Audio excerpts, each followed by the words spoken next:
તો જૂનાગઢમાં ward number 11ના અપક્ષ ઉમેદવારનું ફોર્મ પરત ખેંચાયું.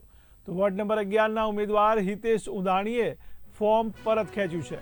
તો વોર્ડ નંબર 10 અને 11માં કરી હતી ઉમેદવારી, ત્યારે વોર્ડ નંબર 10માં અપક્ષ તરીકે ઉમેદવારી ચાલુ ભાજપના તમામ હોદ્દા પરથી રાજીનામું આપશે. ત્યારે બંને વોર્ડમાં ચૂંટણી લડવી અશક્ય હોવાને લઈને ફોર્મ પરત ખેંચાયું છે.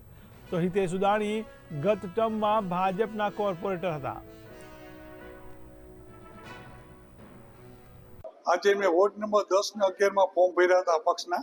આજે મેં વોર્ડ નંબર 11માંથી મેં મારું ફોર્મ પરત ખેંચ્યું છે. મેં આ ફોર્મ મેં વિચાર કર્યો કે 2 વોર્ડમાંથી લડવું, જીતીએ ધારો કે 2 વોર્ડમાં, તો 1 વોર્ડમાં તો રાજીનામું દેવું પડે એવું હતું. એટલે મેં મારું ફોર્મ 11 નંબરમાંથી પરત ખેંચ્યું છે. 10 નંબરની ઉમેદવારી મારી ચાલુ જ છે અને કાલથી પ્રચારમાં ચાલુ થઈ જઈશ.